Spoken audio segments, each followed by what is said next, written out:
Hello नमस्ते, I am Deepali Goyal. स्वागत करती हूँ आप सभी का साइंस मैजिक पर। तो स्टूडेंट्स, जैसा कि आप सब जानते हैं, हम लोग कर रहे हैं धमाका सीरीज, जिसमें हमने बायोलॉजी के अभी तक काफ़ी क्वेश्चंस देखे हैं।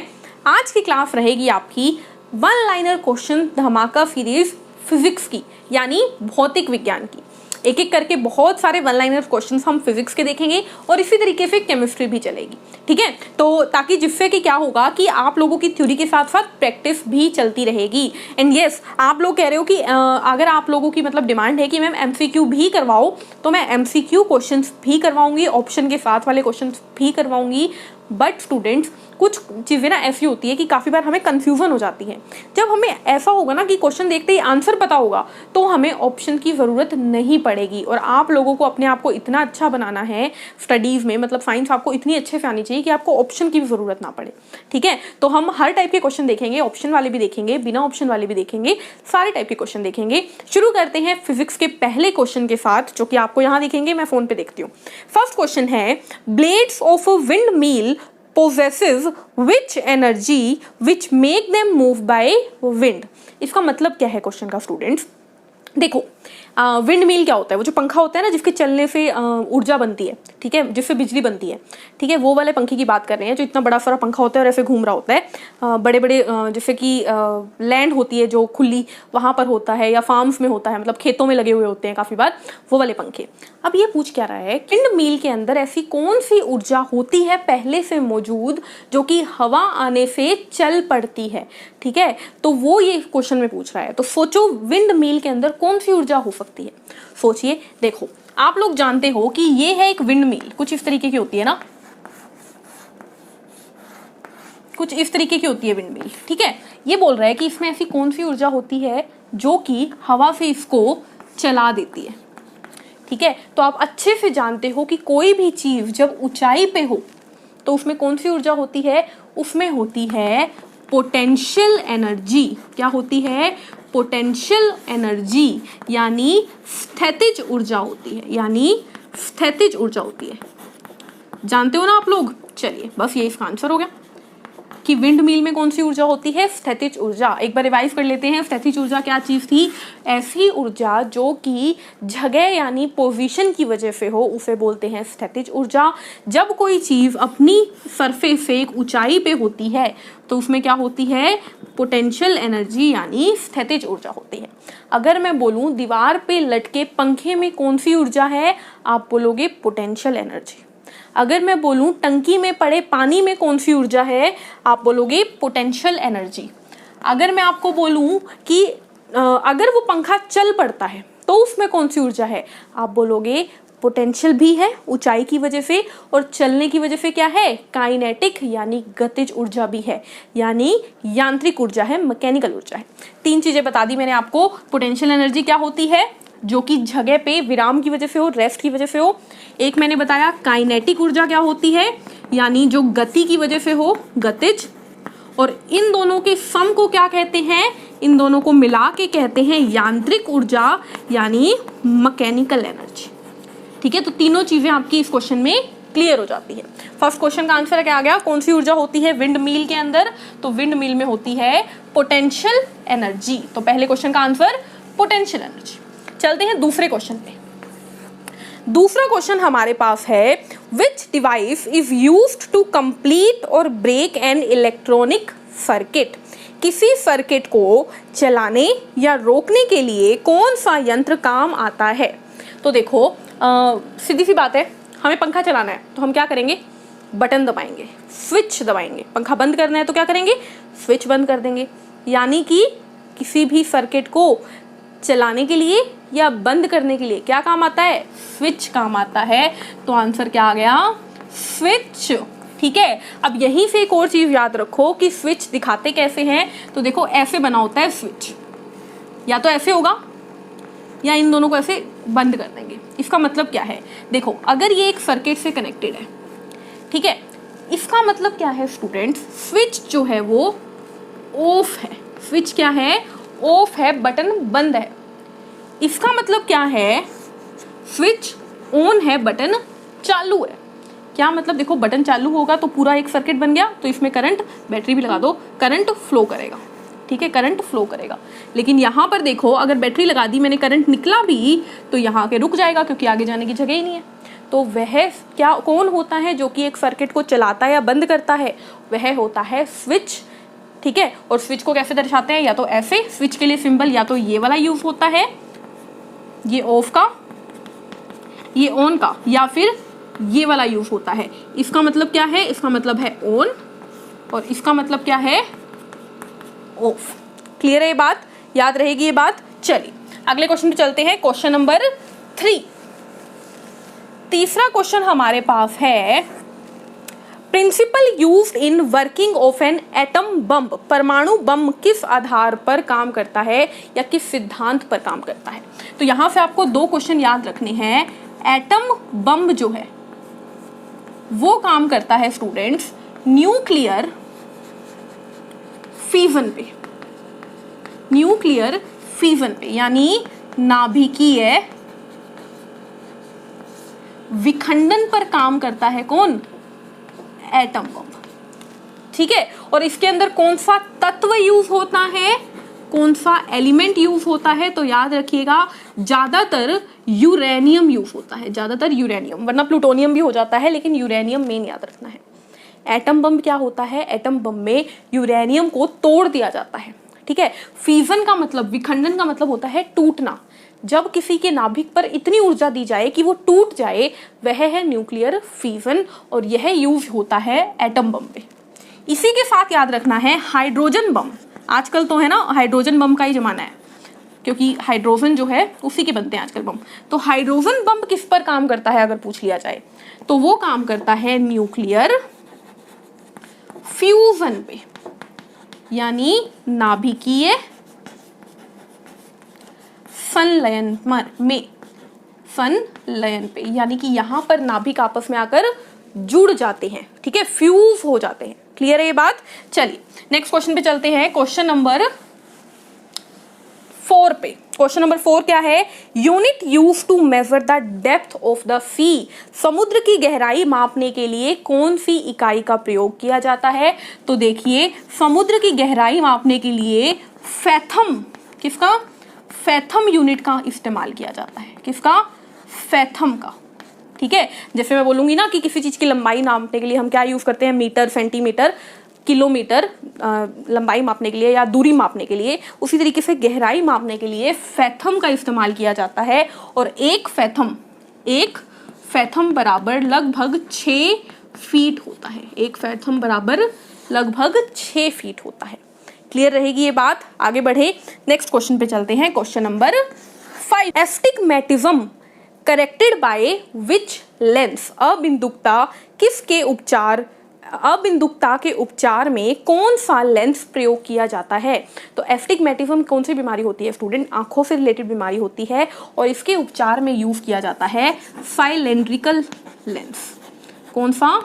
साइलेंड्रिकल लेंस इस्तेमाल किया जाता है इसके उपचार में। क्या होती है अबिंदुकता? जब किसी इंसान को कोई चीज की, मतलब कोई चीज खड़ी है, छोटी छोटी जो चीजें होती है ना, जैसे घड़ी की सुई है, घड़ी की सुई जब वो इंसान दूर से देखता है तो उसे समझ में नहीं आता वो ऐसे है या वो ऐसे है, ठीक है। यानी कि वर्टिकल,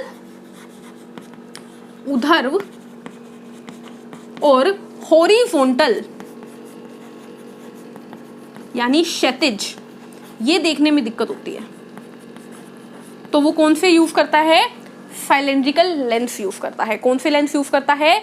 साइलेंड्रिकल लेंस, ठीक है। सिलेंडर की शेप जैसे थोड़े से होते हैं लेंस। क्लियर है? नेक्स्ट क्वेश्चन पे चलते हैं, क्वेश्चन नंबर 6 पे आपके पास है, Lambert law is related to which phenomena. अब इस फिनोमिना की बहुत डिटेल है जिसकी आपको जरूरत नहीं है, आपको बस इतना याद रखना है, जहां पर भी लैम्बर्ट लॉ का नाम मिले ना, लैम्बर्ट लो, जैसे 2-3 लो हैं, फिर लैम्बर्ट है, हुक लो है जिसकी आगे हम बात करेंगे, तो आपको याद रखना है लैम्बर्ट लो यूज होता है स्टूडेंट्स इल्यूमिनेशन के लिए। किसके लिए? इल्यूमिनेशन के लिए, इल्यूमिनेशन के लिए। अब इल्यूमिनेशन क्या चीज़ है स्टूडेंट्स? तो लाइट जब कहीं पर तेज प्रेशर से निकलती है, मतलब तेज स्पीड से लाइट निकलती है, मान लो एक छिद्र से बहुत सारी लाइट फैल के निकल रही है, मतलब ज्योति तीव्रता का ही कंसेप्ट मान लीजिए आप, ठीक है। ज्योति तीव्रता से रिलेटेड है ये, मान लीजिए, ठीक है, ल्यूमिनस इंटेंसिटी से रिलेटेड है। तो हमने देखे आंसर्स को एक बार मार्क कर रही हूँ। स्विच था जो कि सर्किट को रोकता है या बंद करता है। एटम बम के लिए न्यूक्लियर फिजन इस्तेमाल होता है। फैथम हमारी यूनिट है। साइलेंड्रिकल लेंस इस्तेमाल होते हैं अबिंदुकता के उपचार में। और इल्यूमिनेशन के लिए लैम्बर्ट लॉ बना है। क्लियर। बढ़ते हैं अगले क्वेश्चन के ऊपर। क्वेश्चन नंबर 7 क्या है हमारा अगला question? Which energy is converted into electrical energy by a battery. यानी कि बैटरी के अंदर ऐसी कौन सी ऊर्जा होती है जो कि विद्युत ऊर्जा में बदली जाती है बाद में। ठीक है, एक सेल है, सेल कोई भी चीज़ को चला देता है। क्यों? क्योंकि सेल उसको इलेक्ट्रिसिटी देता है, बिजली देता है। सेल में ऐसा कौन सी ऊर्जा है जो कि बिजली के लिए बिजली की ऊर्जा देता है? तो आपको याद रखना है, क्वेश्चन नंबर 7 है, सेल के अंदर होती है केमिकल एनर्जी। कौन सी? Chemical energy. सेल के अंदर बहुत सारे रसायन यानी केमिकल भरे हुए होते हैं जो कि किस में बदल जाते हैं? विद्युत ऊर्जा में बदल जाते हैं और सेल को चला देते हैं। ठीक है, सेल से किसी भी चीज को चला देते हैं। नेक्स्ट क्वेश्चन देखते हैं हम। नेक्स्ट क्वेश्चन आता है हमारे पास, question number 8। The longitudinal mechanical wave of less than frequency of 20 hertz are called. वह अनुदैर्ध्य यांत्रिक तरंग जिनकी आवृत्ति 20 हर्ट्ज से कम हो उन्हें क्या कहते हैं? तो 20 हर्ट्ज से कम वाली को क्या बोलते थे? इंफ्रासोनिक बोलते थे। इंफ्रासोनिक यानी अपश्रव्य तरंगे। हमने बात की थी कि तरंगे जो होती हैं वो दो प्रकार की होती है। एक होती है मैकेनिकल और एक होती है नॉन मैकेनिकल यानी यांत्रिक और गैर यांत्रिक। गैर यांत्रिक में हमने सारी की सारी UV rays, X rays, gamma rays ये सब डाल दी यानी इलेक्ट्रोमैग्नेटिक रेज। ठीक है, विद्युत चुंबकीय तरंगे डाल दी। और मैकेनिकल में हमने डाली थी हमारी 3 प्रकार की, इंफ्रासोनिक, अल्ट्रासोनिक और ऑडिबल। ये 3 डाली थी। 20 हर्ट्ज से कम इंफ्रासोनिक, 20 से 20 किलो हर्ट्ज तक, ठीक है, कितनी? ऑडिबल। और 20 किलो हर्ट्ज से ज्यादा अल्ट्रासोनिक यानी पराश्रव्य। ये क्या है? पराश्रव्य। ये क्या है? श्रव्य। क्लियर है? तो हमारी कौन सी ऐसी तरंगे हैं जो कि 20 हर्ट्ज से कम की आवृत्ति वाली होती है, फ्रीक्वेंसी वाली होती है? तो आंसर जाएगा इंफ्रासोनिक तरंग। नेक्स्ट क्वेश्चन पे चलते हैं। क्वेश्चन नंबर 9 हमारे पास है, the distance of stars are measured in which unit. तारों की दूरी को किस इकाई में मापा जाता है? तो आपको याद रखना है, एक तारा यहाँ है, एक तारा यहाँ है, इन दोनों की दूरी को किस में मापेंगे? तो आपको याद रखना है एस्ट्रोनॉमिकल यूनिट। क्या याद रखना है? Astronomical unit. एस्ट्रोनॉमिकल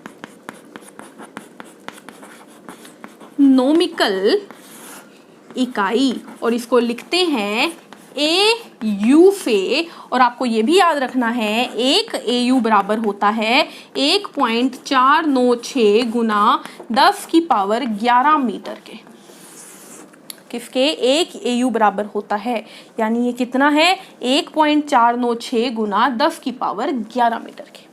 क्लियर है इतनी बात? चले नेक्स्ट क्वेश्चन पे। तो नेक्स्ट क्वेश्चन हमारे पास आएगा क्वेश्चन नंबर 10।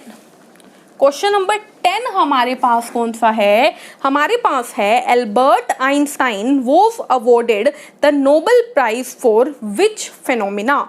एल्बर्ट आइंस्टाइन को किस प्रक्रिया के लिए नोबेल पुरस्कार मिला? तो आपको याद रखना है, एल्बर्ट आइंस्टाइन ने दिया था फोटो इलेक्ट्रिक इफेक्ट।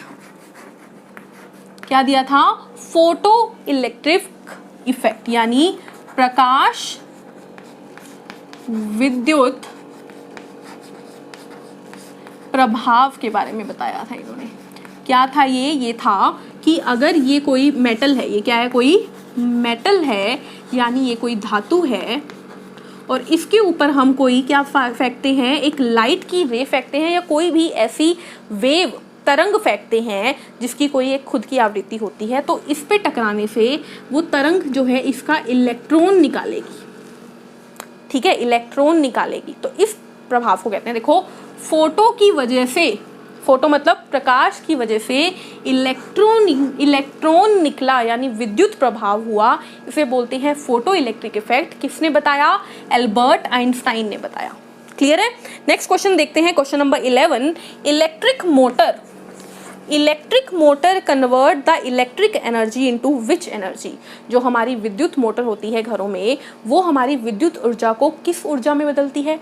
तो जब हम बटन ऑन करते हैं तो हम उसको देते हैं बिजली, मोटर को बिजली मिलती है तो मोटर घूमना शुरू करती है, उसके अंदर के पंख जो हैं वो घूमना शुरू करते हैं, और उस घूमने की एनर्जी को क्या कहते हैं? याद है? उसमें होती है मैकेनिकल एनर्जी। तो मोटर को जब विद्युत ऊर्जा मिलती है तो वह अपनी ऊर्जा को यांत्रिक ऊर्जा में बदल लेती है, यांत्रिक ऊर्जा में बदल लेती है। ये बात मैंने आपको और अच्छे से समझानी है जब मैं आपको वर्क पावर एनर्जी यानी कार्य शक्ति और ऊर्जा करवाऊंगी। Next question, name the instrument invented by, question number क्या है? 12। Name the instrument invented by Robert Koch. तो ये क्वेश्चन थोड़ी गड़बड़ है इसमें, देखिए क्या है एक्चुअल में, यहाँ पे ना क्वेश्चन गलत लिखा हुआ है, तो आपको इतना याद रखना है कि रॉबर्ट कोच जो है ये किससे जुड़े हैं? ये माइक्रोबायोलॉजी से जुड़े हैं। ये बायो का क्वेश्चन हो गया, माइक्रोबायोलॉजी यानी सूक्ष्म जीवों के अध्ययन से जुड़े हैं। ये जो सबसे छोटे छोटे जीव होते हैं ना, बहुत ही छोटे साइज के, उनसे जुड़े हुए हैं। सूक्ष्म जीवों के विज्ञान से जुड़े कौन हुए हैं? Robert Koch. और यहाँ पर क्वेश्चन मुझे क्या डालना था? क्वेश्चन मुझे डालना था कि इलेक्ट्रॉन जो माइक्रोस्कोप होता है, इलेक्ट्रॉन का जो माइक्रोस्कोप होता है उसकी खोज किसने की थी? तो आंसर याद रख लो, रुस्का ने की थी। किसने? रुस्का ने की थी। इलेक्ट्रॉन के माइक्रोस्कोप की खोज किसने की थी? रुस्का ने की थी। ये आप याद रख लो, ठीक है? मुझे ये क्वेश्चन देना था यहाँ पे, ठीक है? गलत लिखा गया। नेक्स्ट क्वेश्चन पे चलते हैं, इसको लिख लेना। नेक्स्ट क्वेश्चन है हमारे पास क्वेश्चन नंबर 13। क्वेश्चन नंबर 13 है हमारे पास, in good conductor of electricity electrons are present loosely और टाइटली। यानी एक बिजली के अच्छे चालक में, यानी बिजली के सुचालक में इलेक्ट्रॉन आराम से पड़े होते हैं या टाइट टाइट पड़े होते हैं? तो आप अच्छे से जानते हो कि किसी भी चीज में अगर बिजली को, करंट को दौड़ाना है तो उसमें इलेक्ट्रॉन का चलना जरूरी है। इलेक्ट्रॉन चलेंगे तभी तो करंट चलेगा। अब इलेक्ट्रॉन पीछे पीछे देखो, एक कमरा है, कमरे में आप बहुत सारे लोगों को घुसा दो, तब वो हिल पाएंगे? नहीं। जबकि थोड़े से बंदों को घुसाओगे तो क्या करोगे? वो हिल पाएंगे? बिल्कुल हिल पाएंगे।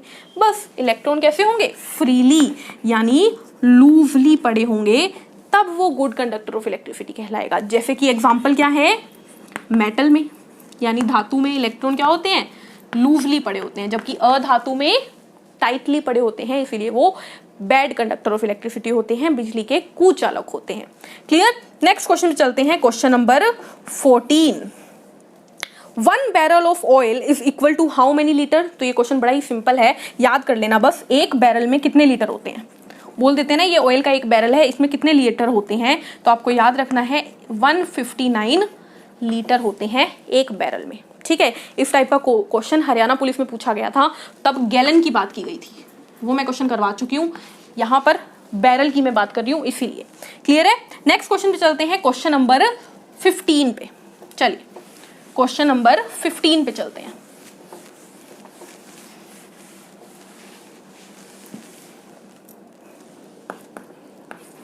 हमारे पास क्वेश्चन नंबर 15 है, if a bar magnet is cut lengthwise into 3 parts then how many poles can be generated?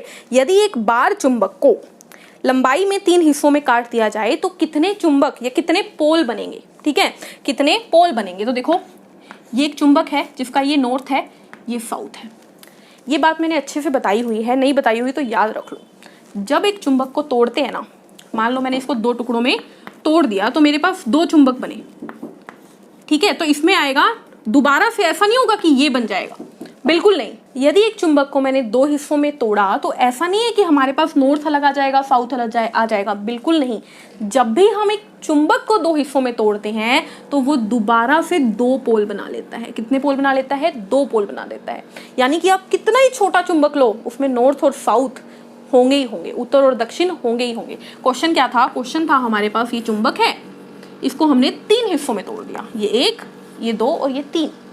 अब आप सोच रहे हो कि 3 चुंबक बनेंगे, एक ये रहा, एक ये रहा एक ये रहा, इसमें आएगा नॉर्थ, इसमें आएगा साउथ और इसमें कुछ नहीं। ऐसा नहीं होता, इसमें भी नॉर्थ साउथ आएगा, इसमें भी नॉर्थ साउथ आएगा और इसमें भी नॉर्थ साउथ आएगा। यानी कि जब एक चुंबक को हमने 3 हिस्सों में तोड़ा तो हमें कितने नए पोल मिले? तो देखो 1 2 3 4 5 और 6। तो आंसर आएगा एक चुंबक को 3 हिस्से में तोड़ने पे हमें 6 यानी 6 पोल्स, 6 ध्रुव मिलेंगे। ध्रुव मिलेंगे कितने? 6। क्लियर है? नेक्स्ट क्वेश्चन पे चलते हैं। Question number 16, the mirage are seen due to the phenomena of. किस कारण के वजह से आपको मरीचिका दिखती है? अब मरीचिका क्या होती है? तो मरीचिका आपने मूवीज वगैरह में तो देखा ही होगा, बहुत ज़्यादा रेगिस्तान वाले इलाकों में ना दूर से ऐसा लगता है पानी पड़ा है।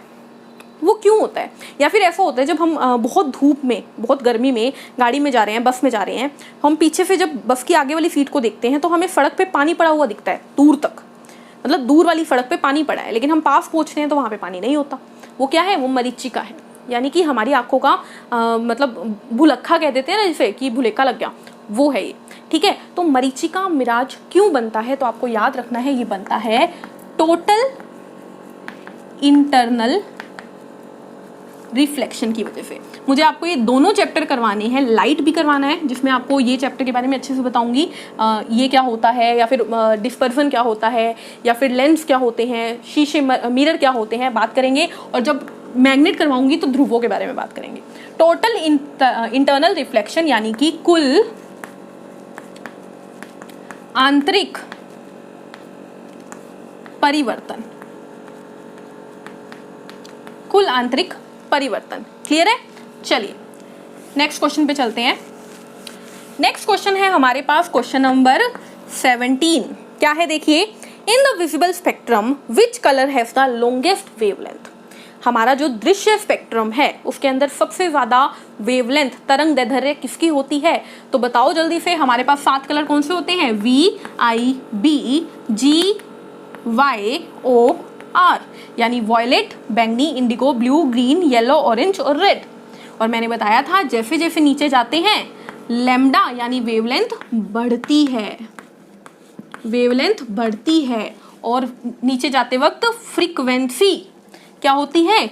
कम होती है, आवृत्ति कम होती है। तो जब भी क्वेश्चन आए सबसे ज्यादा वेवलेंथ किसकी?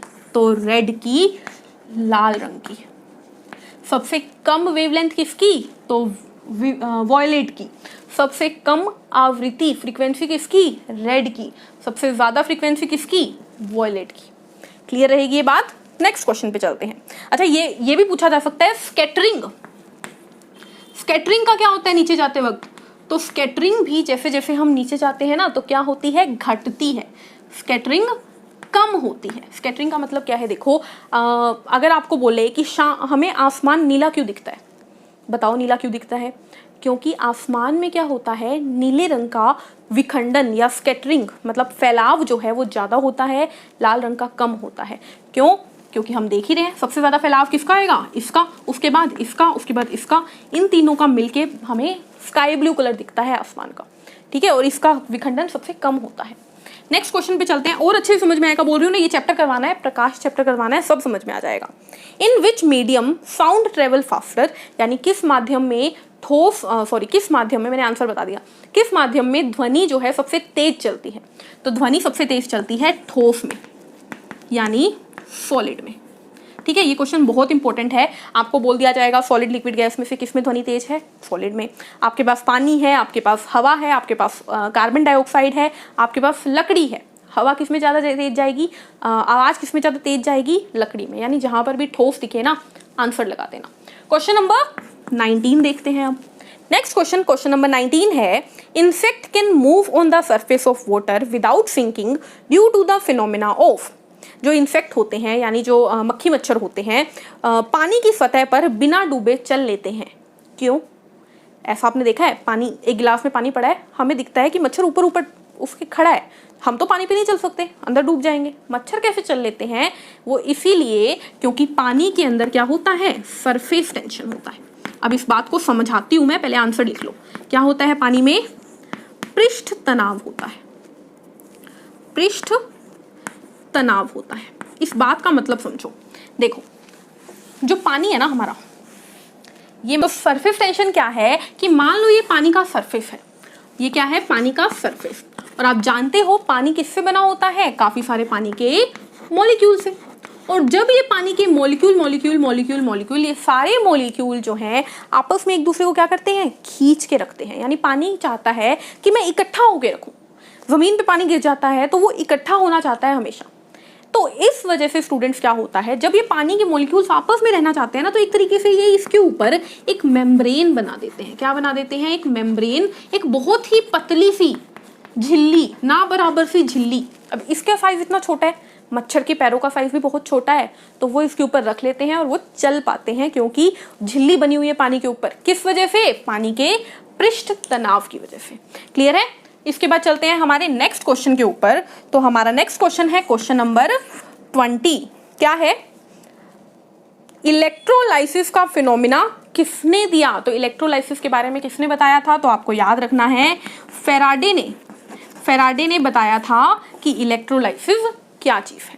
इसी के साथ आज की क्लास हमारी हम खत्म करते हैं। मिलेंगे नेक्स्ट क्लास में फिजिक्स के और नए क्वेश्चन के साथ, केमिस्ट्री के क्वेश्चंस के साथ, और भी जो भी टॉपिक रहते हैं उनके साथ। एंड यस, याद रखिएगा, अगर आपको कहीं पर भी कोई भी डाउट है, चाहे वो कोई टर्म है, चाहे वो कोई क्वेश्चन है, चाहे वो कोई टॉपिक है, या वो कहीं किसी भी एग्जाम में आया हुआ कुछ भी है, आप वो आपके YouTube, हमारे चैनल के YouTube के कमेंट बॉक्स में लिख सकते हैं, टेलीग्राम चैनल पर लिख सकते हैं और मुझे बता सकते हैं, ताकि आपका नाम के साथ मैं आपकी उस पर वीडियो बनाऊंगी, ताकि आपकी क्वेरी भी क्लियर हो जाए और आप लोग खुश रहो। ठीक है, क्वेश्चन प्रॉब्लम्स जब सॉल्व होती है हम खुश हो जाते हैं। तो इसी के साथ मिलते हैं नेक्स्ट क्लास में। तब तक के लिए चैनल को लाइक कीजिए, शेयर कीजिए, सब्सक्राइब कीजिए। Take care, thank you, bye bye.